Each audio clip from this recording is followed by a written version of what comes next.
Hi everyone, I'm back. Today I'm going to show you how to use the recipe module on My Two Cents and Writedge. I think this recipe module is a great way to draw attraction to your recipes and make them just look a little bit more interesting.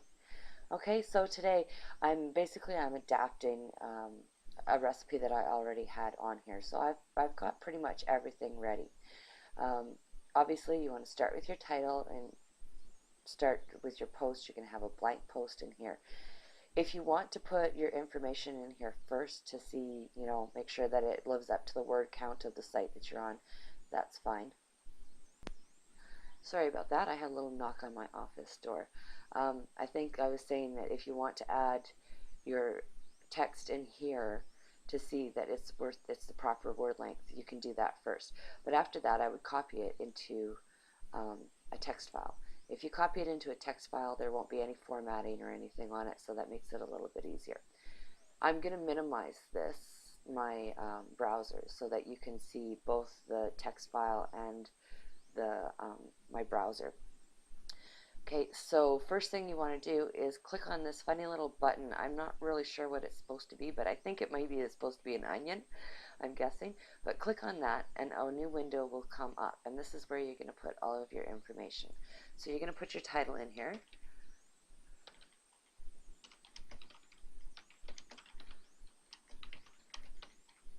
Okay. If it's somebody else's recipe, make sure that the original author gets attribution. If it's adapted, show what it's adapted from. And if it's from a site, show what site you originally got this recipe from, and make sure that your recipes are original, please. Online, there are a little bit different rules with copyright and recipes. The rules are that the ingredients can be the same, but everything else, your directions and maybe your introduction or whatever, should all be different. Only the ingredients can be the same. Okay, so this is my own recipe. As far as I know, this recipe as it is not online. Okay, so you're going to take the first part. This is usually some kind of introduction of some sorts, and put it in the description. Now this shouldn't be very long. If you do have a very long introduction, put it in the body of the post first, and then it will appear before the recipe. Prep time, cook time, total time, and all this stuff. If you have it, put it in there. I don't have that because, well, I kind of make it up and it's different every time. Your ingredients. You don't have to have the ingredients title because that's going to show up automatically.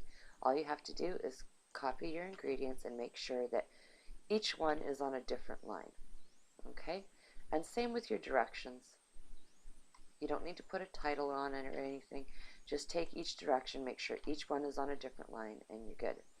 Now your notes here, this is a good place to put variations and stuff. So I'm going to put that right down there. And that's all there is to it. It's pretty simple. Oh, I did forget one part. So we're going to, after we save this, I have to finish off one more thing. You can edit it after you've completed it, which makes it a lot easier. So I'm going back into edit because I forgot to add a picture. A picture is like awesome. You got to have a picture. Everybody wants to see what the food looks like. So I'm going to select a file.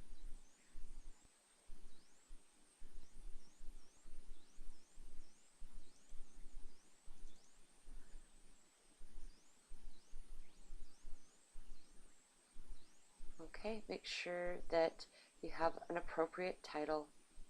You could put a caption in if you want, but you don't have to. Same with a description. Alternative text is good to have in there.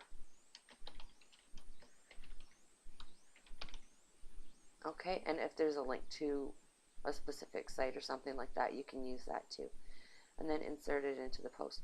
Once again, make sure that your picture is already sized to an appropriate size.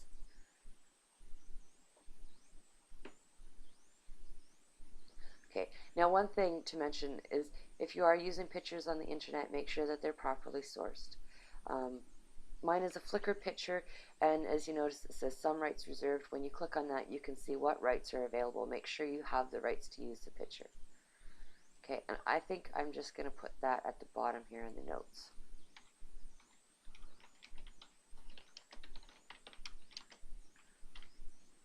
and we'll save this again.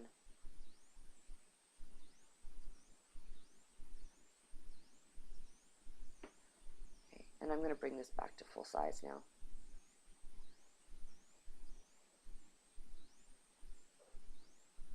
Okay, now before you publish, make sure that you have it in the appropriate category.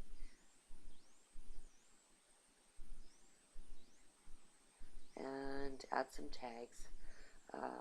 Once again, with tags, Michelle has been reminding you, make sure that they're appropriate. Two words at least, not one words, okay? Make sure you have your featured image set.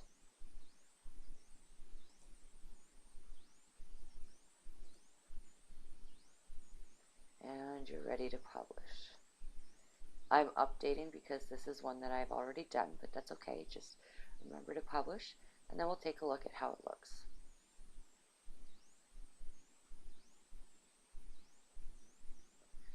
Okay, let's look at the post.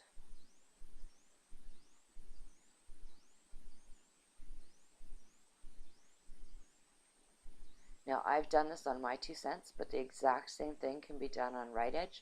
But on Writedge, you want to make sure that you have a longer recipe with more text, at least 400 words. On my 2 cents, it only has to be 100 words, so it's a little bit, it's better for shorter recipes. Okay, and there you go. So you've got the picture at the top, you've got a little bit of text. People can save the recipe. If they choose to do that, they will be taken to yumprint.com, and they'll have to have an account there, but it's pretty simple to sign up. And this is your ingredients and the instructions and your variations.